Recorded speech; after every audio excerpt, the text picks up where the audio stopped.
Now we go to the introduction to conservation agriculture.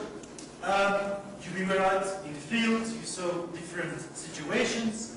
Now, okay, we have talked a lot about conservation agriculture. What is conservation agriculture about? First of all, I'm going to give you a world agriculture. From the world agriculture, I'm going to give you an overview. This is how lots of situations in the world, lots of mechanization, where what's happening, heavy rain, and where is the soil going to, you can immediately see it. Wind erosion, very common. I know it's very common in China too. I know it's even disturbing cities because of the dust that's blowing into the city. It was a huge problem in Mexico City too. Water erosion. I know in Ethiopia erosion is a huge problem. In that entire farmer fields disappeared from one night to the next. You lose a lot of potential in your field when it looks like this. You can imagine it's terrible to traffic this field. Again, water running off. This picture I really like. When I was a child and we were shown how to draw a river, I was always coloring it blue. Now if you see a picture of a river in reality, it's black. Now who's wrong? The kid that's painting it blue, or we that are making the rivers brown? So basically the river should be blue, but it is brown because it's taking lots of sediment and erosion from the field. This is what I mean. This could be a picture from Ethiopia. It's not a picture from Ethiopia, but I have several ones from Ethiopia that looks really similar. This is here in Mexico, really close to this area. If you go a bit outside, you get things like this now. On top of that, here in this area what we have is a layer that is called tepetate, which is a compacted layer because of volcanic activity. Now you can imagine what happens in a field where you only have half a meter of soil. You lose the soil, you get to that hard layer, and agriculture is completely over. So in Tlaxcala, which is the area, if you follow the highway down the road, you end up in Tlaxcala. And in Tlaxcala, 60% of the area is lost because of erosion. And because it's 60%, 60, because it reached that tepetate layer. Same picture from the highlands close to Toluca. Okay. We burn the residue. Now, lots of farmers burn the residue. I always say when farmers burn the residue, we made a mistake. We didn't deliver what we should be delivering. We didn't do our job. Because why is the farmer burning the residue? Because he likes it? No. Because he doesn't know how to manage the residue when he's planting. It's disturbing. It's sitting in their way. So the easiest thing is just burn. We have to develop the machinery to make it possible so that the straw doesn't have to be burned. We have to develop the cropping systems so it's not necessary or it's not even attractive for the farmer to burn. So can we blame the farmer? No, we have to blame ourselves. We didn't do our job. This is how the Yaqui Valley will look like. Big production area in the north of Mexico, irrigated situation. They were burning a lot. Now burning is banned because there's a law that says, that prohibits it, but still farmers actually really would like to burn. Of course you can imagine this is lots of pollution. Now what's the answer to all this? If you ask me, the answer to this is what's that here? Conservation agriculture. Now what is conservation agriculture? Conservation agriculture comprises three basic components. Surface crop residue retention, minimal soil movement, and crop rotation. If you don't have those three principles, it is not conservation agriculture.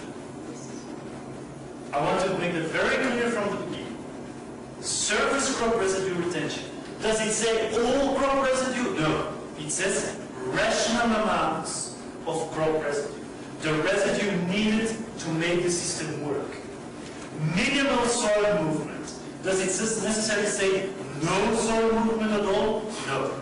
Minimal to make the system work. Maybe we are going to till a strip, especially if you are in conditions, I've heard some stories from China, and it's too cold to really do zero till. So maybe we till a strip, something, I don't know.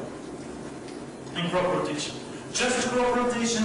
No. We need to look for economically viable crop rotations. A farmer will not put a crop in his field if it's not economical. He will not put it in his field just because we like it. He will put it because he gets a benefit from it. So we have to find viable, economically viable crop rotations. And the whole idea is to operationalize these three principles within the existing farming system.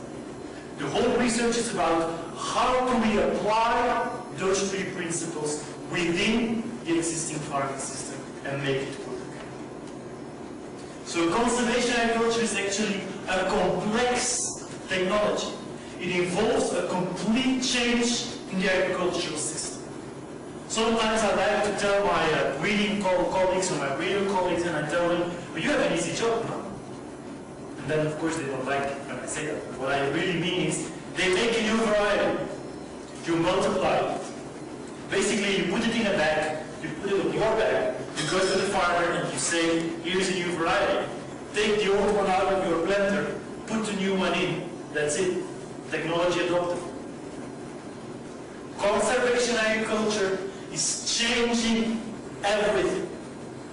How we apply nitrogen. How do we control weeds? How do we do planting? How do we manage the crop residue? Everything is different. So the whole package will change. Maybe even the variety will change. But it is a component of a whole system change. Now that immediately explains why it's so difficult for farmers to adapt. Because there is a whole learning process. Because it's a whole system that changes. Why it's so difficult for us? If you go to the farmer, you first have to know how the system completely works, or you will fail. But it's very easy to say, okay, new variety, I put it on my bicycle or on my car, and I go to the farmer and I put it in the biggest planter and finish the story.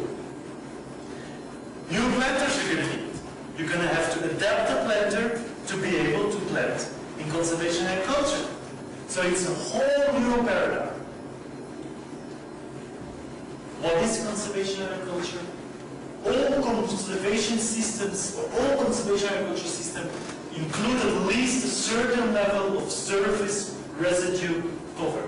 If that's not there, it is not conservation agriculture. So zero tillage is not conservation agriculture. Lots of people tend to use lots of names. Zero till, no till, conservation tillage. What I want you to use is conservation agriculture. And no tillage is one component of conservation agriculture.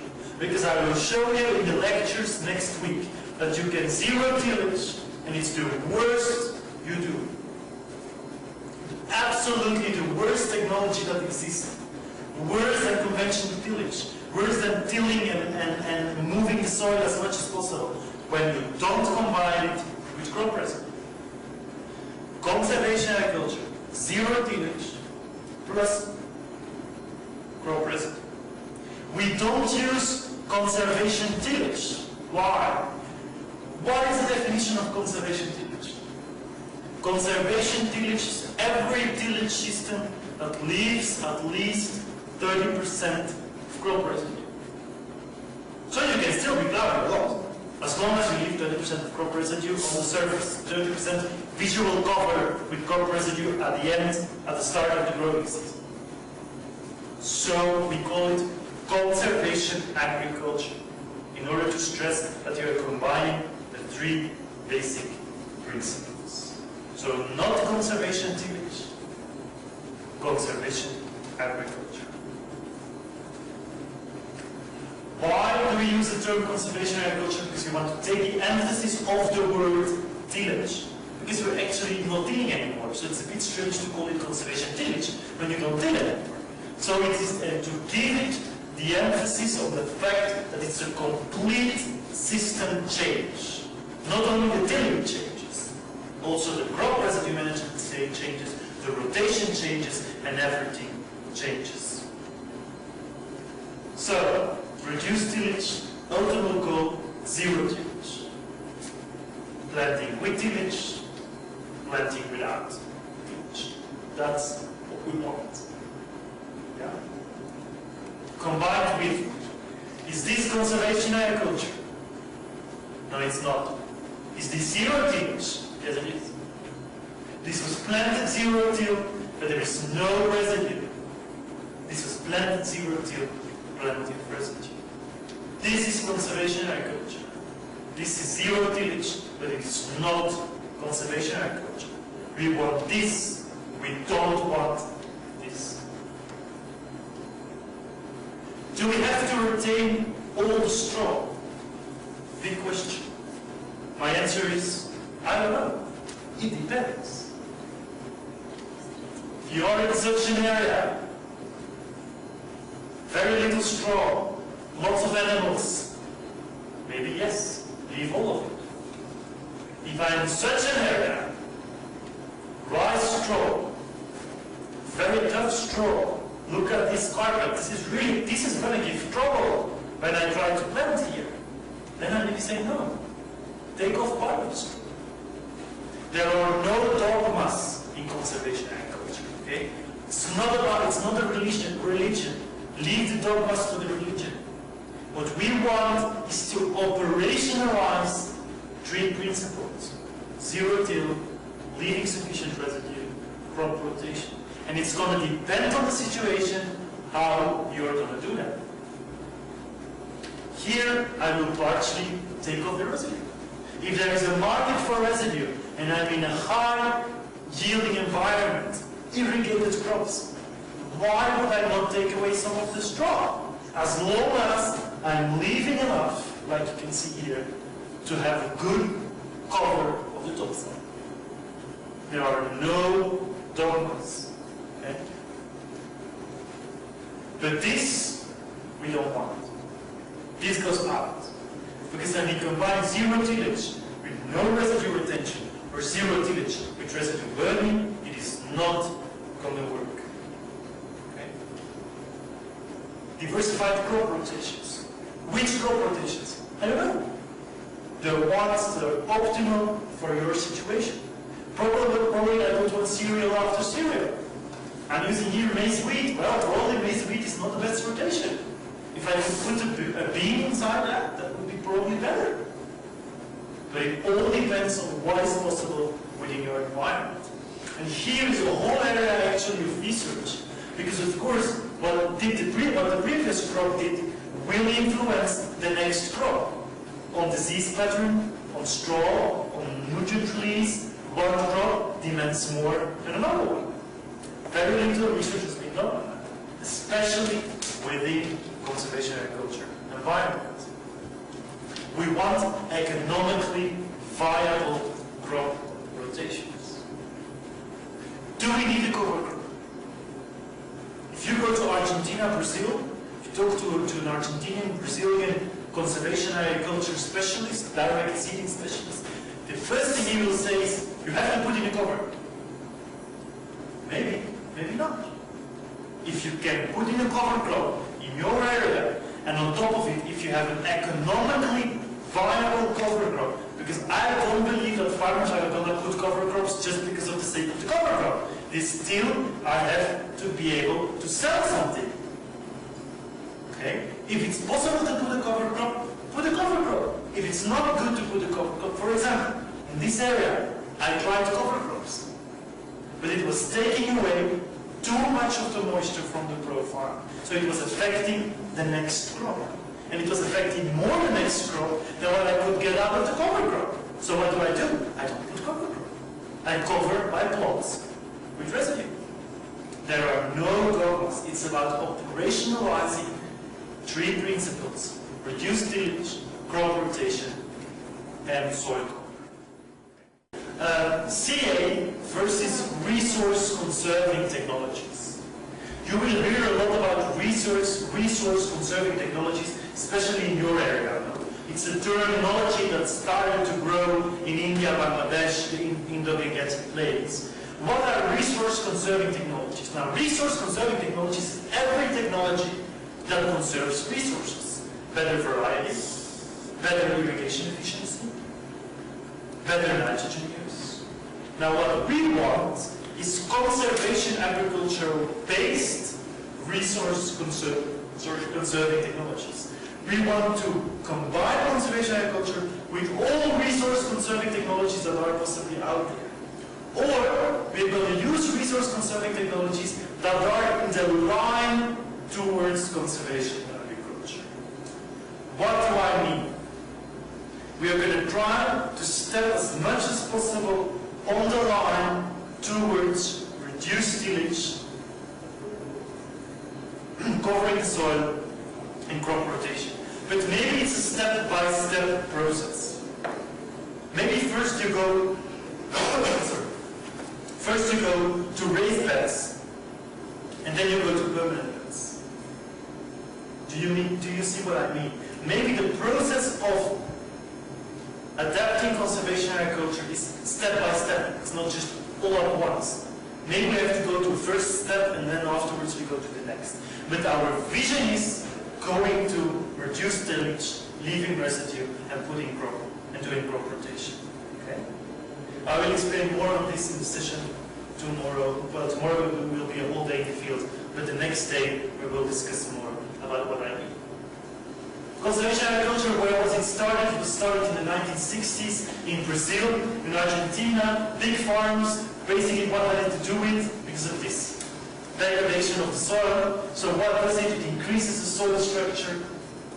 Conservation agriculture reduces soil erosion, it increases soil fertility, it increases the yields, and it increases the net returns. So what was happening in Brazil? Basically, the whole agricultural system was going down, was collapsing, because of the big erosions. Now Brazil, Argentina, imagine yourself, good rainfall, very deep soils, very fertile soils, but also soils very much prone to erosion.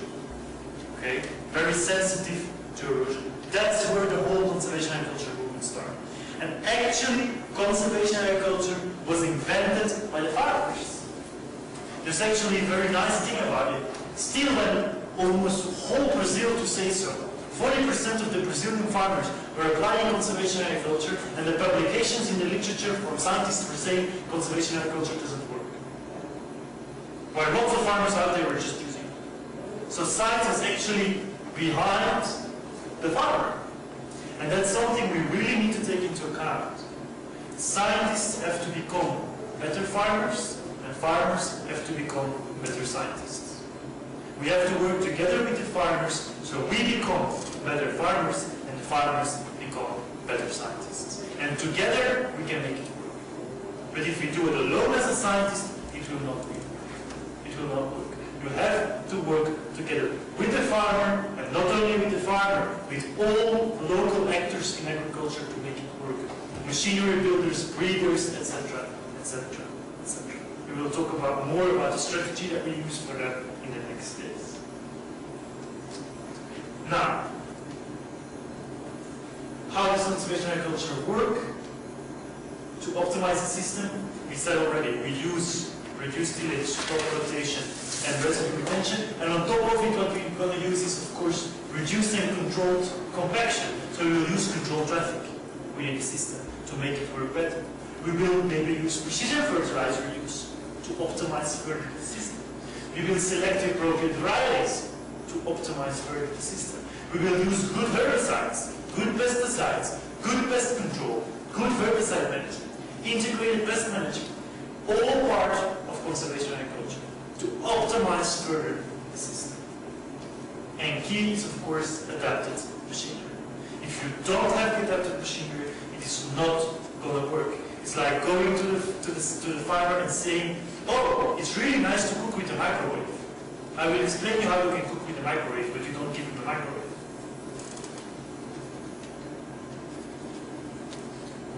we do in the past tillage? Why? We then now all of a sudden say we throw tillage away, while every self-respecting agricultural university has as its big symbol the plow. No? There are even statues of the plow put out there. Why are we tilling in agriculture? For weed control? For seedbed preparation? To eliminate compaction? To eliminate surface crusting? To increase water infiltration? To reduce runoff?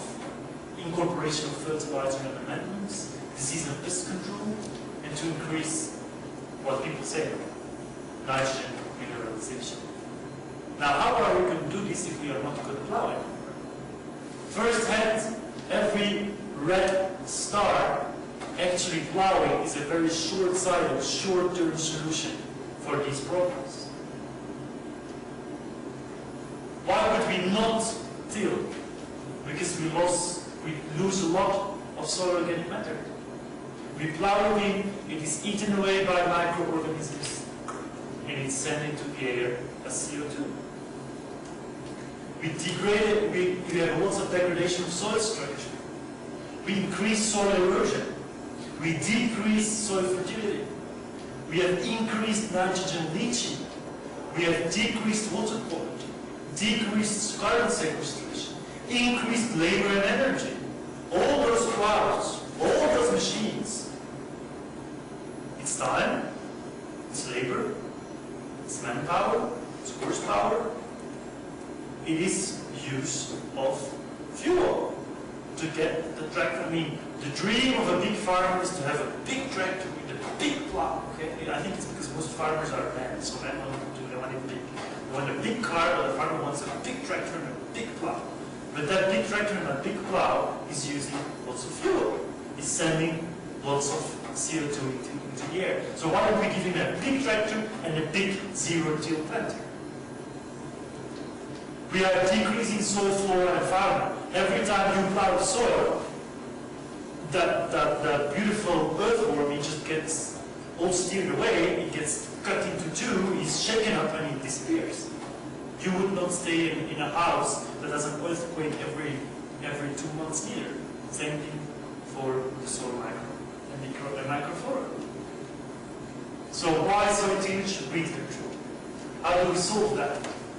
If you look at this green weight of the weeds in the fields and the amount of residues on the field, look how the residue pressure, how the weed pressure is decreasing as my residue cover is increasing. Residue is the best herbicide in the world because the residue is going to cover the soil and the weeds are being suppressed. Okay, yeah, the first 2-3 years in conservation agriculture you have to do good control of your weeds. What are you actually doing when you're tilling? You're being like a little child. No? A child, when it closes his eyes, it says nobody's in the room anymore. A child says what it doesn't see, it doesn't exist. If you do something like this with a child and you say, well, now the pen has disappeared, and the child will think it disappeared. You do exactly the same with the weeds. The only thing you do is you put them in the ground and you plow. Next time, you bring the seed again on top. What you're actually doing is helping the weeds to fulfill their cycling. They make seed, you put the seed into the ground, next time you bring it up, and you have a next generation of weeds. When you do zero-till and you control the weeds, research shows, okay, the first 3-4 years you have to control the weeds mechanically or with herbicides. But then, weed by weed, you're exhausting the weed bank, the seed bank. You're not every time again putting weeds in there again. This is the alternative solution also. Glyphosate. Yes, you use herbicides. Rational amounts of herbicides. Very important. Rational use of herbicides. Or mechanically, if you have raised beds, you can get into the field and you can easily already eliminate all those weeds just by mechanically putting a small shovel into the bottom of the furrow, and you eliminate already all the weeds that are in the furrow. And probably on top, where you have your wheat growing, there will not be much wheat pressure. I mean the wheat, W-H-E-A-T, where the crop is growing, there will not be much of the wheat pressure, W-E-E-D, because it's covered by the crop. Seedbed preparation. We were using tillage to prepare beautiful seedbed. Farmer would say, the most crumbly, fine soil, that's what I want to be seedbed. Alternative solutions. Cutting disc, small cube, seed dropping, wheel is closing in. That's it. I don't need that fine seedbed. Actually, the fine seedbed, if you saw, you remember J9, when we went out into the field, you had the left zero till, and to the right you had conventional. Now, if you looked at the conventional, it was already all crusted. Why? Because it was evaporated, it was tilled, and then we had the rain. First raindrop, all sealed. No problem now because there's no seed into the ground, so I just go with my planter and I just break open and seal the crust. Sorry. But what happens when the seed is there? It rains again, it crusts, and that poor small plant coming out of the seed is trying to push itself away to the light and to have huge, terrible crust on top. I like this picture. You can do conservation agriculture. I have operated conservation agriculture in Ethiopia, hand planting, mataka. You have also matakas? Beautifully. Here you put the fertilizer, here you put the maize seed, one seed, a bit of fertilizer in one bowl, end of story. Sunflower seed also? Sunflower is nice. Perfect tool for zero tillage, conservation agriculture. I have seen it operated with huge machines and with this China table planting. Small table planters I've seen beautifully. No difficulty. With the hands, same thing for wheat. Just put a bunch of wheat and eliminate compaction and eliminate surface crusting is one of the reasons to do tillage. Now I'm telling you, if you do this, you have an alternative solution. Look at this profile. Zero tillage with residue there. There is life, there are earthworms, there is organic matter. So you will not have a crust. Even what we see is a plow layer. The plow layer existed in the past because of plowing and plowing and plowing. You get a 30 centimeters, 15 centimeters, depending how deep you plow. You get a layer. Why? Because it's where the plow is scraping the soil every time, no? So that it gets compacted. We have seen when you go to zero till and you leave the residue, because of the increased biological activity, the animals will be on plow. They will break through that layer. Like I said, lots of life out there, which we kill when we till. Look at this beautiful, clearly conservation agriculture picture. Population of earthworms. Conventional tillage, inverted tillage, so you're tilling a bit less, zero tillage. Where do the earthworms go? As long as this means zero tillage plus residue retention. Eliminate surface crust and increase water infiltration and decrease runoff. So one of the reasons people give for tilling. Look at this. Infiltration rates, soil cover. The higher the soil cover, the higher the infiltration rate. Why? It's like a sponge. What happens with conventional tillage? You have rain, first rain goes in. Then you have crusts, you have sealing, and the rest of the rain runs out. What happens when you have this straw? The straw captures the water and slowly releases it. Because there is straw, there is organic matter. Because there is organic matter, there is structure. Because there is structure, there is better infiltration. You have earthworms that make their channels, their tunnels. That will result in water infiltration. Okay? Okay, just one moment, I think, if you can do this. Infiltration is higher when you do zero till, as long as you combine it with crop residue. Same thing here, soil loss. Compare the amount of soil loss with conventional tillage, vertical tillage, and zero tillage. This you have to read as zero tillage plus residue. 68, 55 tons per hectare per year, 6.9 tons per hectare per year. Paraguay, 22.9 drops to 0.5. So zero till plus residue results in a tremendous reduction in soil loss from the fields. The incorporation of fertilizers and amendments. As a result of tillage on soil phosphorus, you have a kind of stratification of your nutrients on the top layer. But where do you want your nutrients? You want them on the top layer. Now, is it a problem to incorporate your nutrients? No, not at all. You can do it by a disc. You have a disc, and you put the fertilizer with the disc into the ground. It will be more efficient than broadcasting it and than plowing. So there are options to put amendments in the soil with zero till. It's all a matter of invention, of we doing our job. Disease and pest control. Monoculture leads definitely to a build-up of pests and diseases. And yes, with zero tillage and with residue retention, some diseases can become a problem. But one, conservation agriculture have three components: zero tillage, crop residue retention, and crop rotation. So the rotation will avoid a build-up of pests. One. Second one is we have data that show by the combination of zero tillage with residue that we are actually improving the soil microflora, which is improving the antagonistic capacity of the soil to control some of the diseases. I will show you data of that because we have something else. Breeders have to do their job.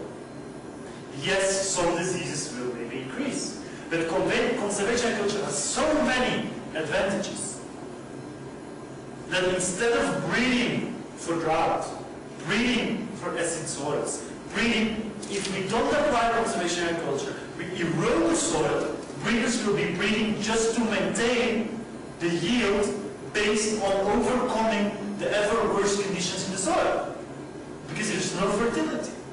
Now, why don't we just let breeders concentrate on increasing the yield gap? And maybe one of the things in conservation agriculture, fertility we give them, water we give them, but what we give them as a problem is diseases. So I think there is a huge scope to breed for resistance, if it is a problem. But in reality, it is not necessarily always a problem if we do rotation and if we leave proper residue. Look at integrated pest management. We have put traps out there to manage, to monitor the insects. Now you have seen the fields. They're small. They're 7.5 meters by 22. Still, there were more insects flying above the conservation agriculture plots than above the conventional tillage plots. Well, those plots are really small and lying one next to another, but it's incredibly nice to see that insects like much more the conservation agriculture. So you're creating a whole spectrum of biological control of disease, which we have not mined sufficiently yet. Is there maybe a problem? Yes, no technology is perfect.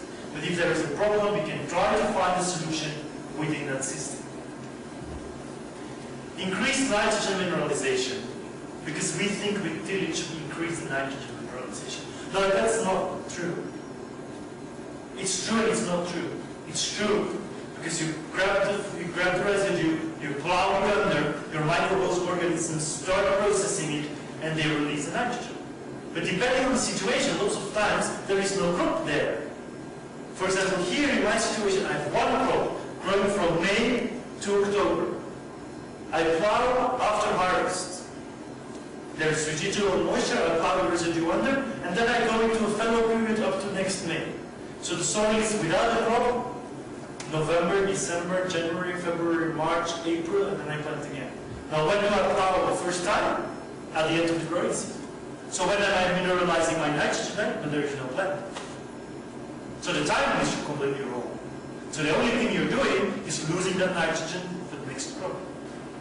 Well, when we put zero till and we leave the residue there, okay, in the beginning, maybe we have some nitrogen immobilization.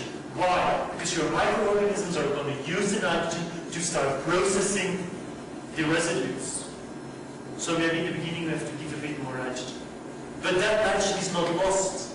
It is stored into the soil through the processing of that carbon. Okay? So it's stored there and it's released slowly. So actually data are showing that with conservation agriculture your release pattern of nitrogen is different.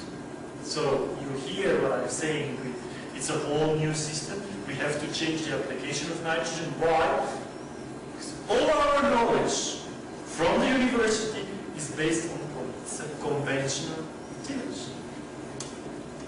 Everything we learn. Now I'm going to tell you, your release pattern of nitrogen is changing. So probably your application strategies for nitrogen have to change. Other solutions, of course, again, rotation. Putting nitrogen fixation plants into the rotation. So the effects of CA, if I make a conclusion, if I summarize, conservation agriculture, or we call it also CA to make it easier. Soil chemical aspects. It increases soil organic matter, which is positive. So it will increase cationic change capacity, which is positive. Because if you don't have organic matter, you don't have CAC, you can put whatever nutrient you want into that soil, it will just flush out.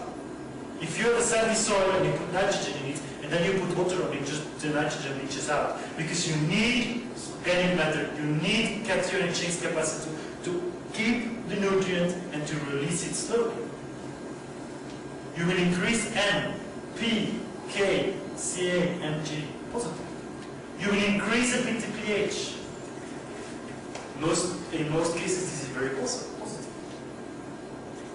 Aluminium saturation goes down and salinity goes down. Positive. Soil physical. You will have increased aggregate stability, increased infiltration, increased moisture, decreased erosion, decreased temperature. Now, decreased temperature, that could be a problem. That could be an emergency problem. And that's exactly what in some areas, I don't know, I've heard stories from Kensea that you use plastic mulch, I don't know if it's an area where you come from, plastic mulch to warm up the soil in order to get the maize coming up. Like you do zero till and you put residue on the soil, it's going to be very cold. That's also why it's not working in Belgium, for example. Now, is this impossible to overcome? I don't think so. It also has to do again with how do we plant. If we go to Belgium, where it's rainy, very cool soil, and you do zero till on the flat, with residue retention, maybe you have a problem with maize emergence. But why don't you put it on raised beds? So you put your plant a bit higher. You have a drainage system. And at the same time, because it is a bit higher, it will warm up a bit easier. Solutions. Again, breeding. Probably breeding for cold tolerance, something very common. Some people say we have increased bulk density. Now, yes, we have increased bulk density. But why do I care about increased bulk density if my crop comes out? Bulk density increases a bit, yes. But one, it never increases, so it becomes a problem for crop establishment. Because why? Because you're also increasing aggregate density. And what your plant needs is good structure. Okay? This is from the conventional tillage paradigm. Effects of the soil physical effects, very important point. One is drought. Drought means not enough water for your plant. Now, lots of people think about drought as lack of rain, but that's not drought. Drought can be because you don't have enough rain, or because the little rain that's there is not getting to the crop. I bet you that more than 50% of the drought problems we see in the world are not because of lack of rain, but are a combination of lack of rain and the little rain that not stored on land. If we do conservation agriculture, we build up structure. We have that sponge layer there. We have better infiltration. So we create resilience to drought. We create infiltration of water. Effects on soil biological aspects. Earthworms increase. Microbial biomass increases. Arthropods increase. Diversity of soil organisms increases. Mycorrhiza increase. Nodulation of legumes clearly increases. I've seen it in Ethiopia with the chickpeas. There are data from it. Biological pest and disease control. Opportunities for biological pest and disease control definitely increase. Economically, CA gives you higher or equal yields, but with less labor, less energy, less water use, especially in poor irrigated conditions. So in the end, you have a higher profitability, you have a higher net return. Environmental aspects. Yes, we use herbicides. It's a negative aspect. I'm not going to argue it about it. But if you go to high input regions, anyway, farmers use herbicides. Okay? And it's about rational amounts of herbicides. And in time, like I said, your seed bank is going down, your herbicide use can progressively down. Fossil fuels go down. CO2 emissions go down, and leaching goes down, water quality goes up, water use efficiency goes up. All positive elements of the system. Now, what do we need to switch from conservation agriculture, from conventional agriculture to conservation agriculture? I don't know how it is with you, but when I was in school, I learned about conservation agriculture. During my 4 years of classes, I spent 5 minutes talking about it. 5. All the rest was conventional tillage. Plowing. Everything I learned in school was based on the tillage paradigm. Everything I learned was based on the conventional system. So I have to throw it away and rebuild my knowledge base. Or I grab the principles I learned, but I have to apply them differently, because the whole system changes. So if we want to switch to conservation agriculture, we need information. We need preparation, and then we can go to implementation. So these 5 weeks, I'm going to give you information, I'm going to give you preparation, and the rest of your life, we're going to do implementation. We need experienced farmers and technicians. There's nothing worse than trying to implement conservation agriculture with technicians that don't know nothing about it, and with farmers that don't know nothing about it, because it will fail. And then you will end up with farmers that say zero-till doesn't work. And it's not because the zero-tillage or the conservation agriculture doesn't work, it is because we don't know how to use it. Here I always tell the story of the bicycle. There was an NGO that went to Africa. They went there and there was a huge problem of transportation. It was a Belgian NGO, so now you have to know that in Belgium we love bicycling. We love bicycles, okay, so we use the bicycle for everything. Everybody has a bicycle. If you go to the station, there's a huge parking lot. There's more parking space for bicycles than there is parking space for cars, because everybody uses the bicycle. So it was a Flemish NGO, it was a Belgian NGO. So they go to Africa and they say, well, there's a transportation problem. No problem, we just bring bicycles. Problem solved. So far so good. They go back to Belgium, they ask money from everybody in the neighborhood, everybody gives, they buy a container full of bicycles, they send the bicycles to Africa. Wonderful story. 2 years later they come back. Everywhere tubes are used to put water through it. Others have used the bell, you have a bell on it, was turned into a kid's toy. The wheels was turned into a typical kid's toy with one stick, and you can move then the wheel. Okay? The bicycles were used for many things, but not for one thing: to transport. Why? The bicycles arrived, and they forgot to tell the people how you have to drive a bicycle. Because we learn from very small boy or small girl, we learn how to drive a bicycle in Belgium. But if you've never seen a bicycle, you don't know how to drive a bicycle. Now the conclusion from the people in Ethiopia was, a bicycle, in Africa, it was not Ethiopia. In Africa, a bicycle is worthless technology. It doesn't work. You can do anything with it to transport yourself. Because they sent it to us and they told us we're going to be able to transport it, and it doesn't work for anything. What is the problem? Is the technology the problem? No. The bicycle works perfect. It is we that did not show how to use the bicycle. We don't know how to use the technology. Same thing with conservation agriculture. We blame the technology, but it's just because we don't take the time to learn how to use the technology. Now, I don't know how many of you can drive a bicycle. Now, I learned to drive a bicycle. When I learned it, the first week, I was falling 15 times a day. First time you step on the bicycle, you just go to the ground. That's the law.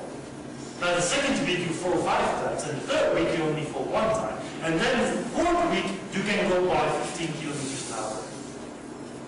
Same thing with conservation agriculture. If you don't accept that the first year there are gonna be problems, and maybe you're gonna fail, because you hadn't thought about something, you will have to fix it for the next time. So also with conservation agriculture, there is a learning process. It's going to take time to fine-tune the technology. Problem, we don't have patience. So if you don't step together with the farmer, if you don't go together with the farmer, you will get fed up and you will turn around and you will go to the conventional system. You have to learn together, to step through it together, make failures, make mistakes, learn from it, correct them, and then it will work. So we need training, we need experienced farmers, experienced technicians. And these experienced farmers, once they are experienced, what we see is automatically like kind of the oil. Like oil on water, it starts expanding because there is the knowledge there. And it's starting in one spot with the farmer that knows what he's talking about, and he learns to his neighbors, and then all of a sudden, you cannot start a process with those little farmers that know how to do it, it will not move. Start with a small part of the property. Sometimes we go to a farmer and you say, turn the whole farm into conservation agriculture. Would you do that? If I go to you and I say, I have the new investment, give all your money and I will invest it in my company. You will say, hello, go home, maybe I give you half of it. Or maybe I give you 25%. Prove me first that your investment fund is really working, and then I will give everything. But still we expect the farmer to turn his whole farm into conservation agriculture. He will not do it. He will start with a very small spot in the farm, and if he sees it's working, he will expand. And maybe it's even better. So we can learn in that small spot and then expand. There is one problem, and the problem is that means that he needs 2 machines. A zero-till planter and a conventional planter. Is that a problem? No, it's no problem, because we have solved it. Tomorrow, I will show you our prototype planter, which is multi-use, multi-work. But I will talk about that tomorrow. And very important for you guys, stay informed. You're going to start the process on conservation agriculture here. When you are back, you will have to keep yourself informed on conservation agriculture. We will have a knowledge network here between me, you, and all of you connected. You will make part of a big CA family, so to say, but it will be important to keep up to date. Okay, before you go to the field, prepare the field. Get it well leveled. Because if it's not well leveled, problem with zero-till is you stay with that field. You cannot correct it anymore. So you have to make sure that you start with a good leveled field, because there is no way you can get around it anymore. That's what you will have to live with forever. So maybe you do a large good tillage cycle. Maybe you break the hard pan. You do a deep plowing. You do ripping in order to break up the plow pan. Last time you do it, and then you go to zero tillage. I know that in your area they are promoting deep tillage now, or ripping, I don't know how to call it, to break the hard pan. Wonderful. Gives incredible results the first year. Now, and then you go on plowing. you make a hard pen again. So you need a bigger plow, and again a bigger plow. So why don't we break the hard pen and then decide to not make any plow pen anymore? Break the hard pen, go to zero tillage. Then it makes sense. We need to create for the farmer access to machinery. If there's no access to the right machinery, it will not work. And we have to make sure you're producing sufficient ground. We have to make sure we're controlling well the weeds. The biggest failures of conservation agriculture I've seen because weed control was not well applied. Weed control is key in conservation agriculture. Look for the appropriate rotations. And maybe in the first year, like I said, we put a little more nitrogen in order to come up with the next equilibrium.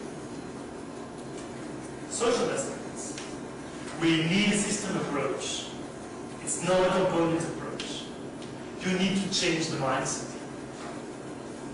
Going to a farmer and telling him to do conservation agriculture is like me going to you and saying from now on you have to drive at the left side of the street. It's going to cost you lots of. I mean, in China, do you drive left or right on the street? You drive on the left side of the street or on the right side of the street? The right side also. Right side. Okay. Ethiopia's right side too. Here, you are right side also. So we all drive at the right side. In London, they drive on the left side. So if I come to you and I say, from now on you drive on the left side, I can guarantee you there are going to be lots of accidents the first 4 or 5 weeks. That's exactly what you're doing when you say to the farmer, go to conservation agriculture. You have to break the mindset. Because years after years, a good farmer is a farmer that plows. I've heard lots of situations where the neighbors go to the farmer that is doing zero tillage. He leaves the residue, and the neighbor goes and the neighbor says, poor guy, I can borrow you some money if you don't have money to plow. Because the neighbors think the guy has no money to plow. So the guy feels embarrassed, no? He says, well, I'm looking like the poor guy of the village. So there is a whole mindset behind. People will come and say, your field looks dirty. You're lazy. Because you're just leaving it on the scroll there. It looks terrible. It looks terrible. For me, it's beautiful, but it looks terrible. Okay, so change the mindset. Now in Ethiopia, they love to plow. If you have bullocks and good plow, it shows that you're a good farmer. And now you're going to tell them to plow. And we need to make sure residue is available. Well, there are lots of areas where, of course, there's lots of pressure on residues. If you have Ethiopia is a clear example. Every residue is used to feed the animals, so we have to think about strategies to get around that. Sometimes we have too wet soil, sometimes we have too low temperature, and in very dry areas, like I said, soil cover and residue production can be a problem. So then we have to think about intelligent strategies to cope with that. So, to summarize, potential advantages of conservation agriculture planting systems: reduced soil erosion, reduced production costs, improved crop turnaround time. That's something else. Plowing takes time. So there is a big window between one crop and another. Now in some situations, if you can bring planting, harvesting of one crop, planting of the other crop, if you have 2 crops a year, intense rotation, if you can bring those closer together, you can have a yield impact. Because you have better optimal planting. That's exactly what happens in India now. In India, the zero-till wheat right after rice is flying that quickly because it moves the planting date for wheat to a more optimal planting date. Because you don't lose the time to plow. Increased land use efficiency. Improved efficiency of water use for both dry and irrigated conditions. Improved soil physical, chemical and biological characteristics based on organic matter increase. Potential disadvantages. Reduced soil temperature during cool periods, and that can lead to difficulties in plant stand. Weed control is very important to learn how to do it, otherwise it becomes problematic, especially in the first years. Disease, insect and rodent instances may change. It says change, increase, look to the words. I say change, but we may see it in the beginning as an increase. So we will have to be ready to go through that. And the field looks not acceptable for the farmer. The field looks dirty. So we will have to change that mindset. So the conclusion, the principles of conservation agriculture have wide and extremely wide applicability. The challenge is, how are you going to apply it? It's going to be different for irrigated situation than for rainfed situation. It's going to be different for one situation than the other. Okay? So the actual formula, the actual way how to implement it is going to be site-specific. But the overall principles are general. And the underlying processes are also general. So the whole thing that's happening above here will help you to make the right decision locally. Do you see what I mean? It is not that agronomy is site-specific. It's like a variety. In some areas, people like white maize because they like it. In other, they like yellow. It's like in Belgium, we like brown eggs. Why? I don't know. White eggs are equally good as brown eggs. But people like brown eggs. They don't buy white eggs. Now, that doesn't mean that how to create eggs, how to produce eggs is changing. It just means you have to adapt to the local demand of the people, which kind of eggs you're going to put on the market. Okay. Same thing for wheat. If you are in India, you like wheat that's good for chapati.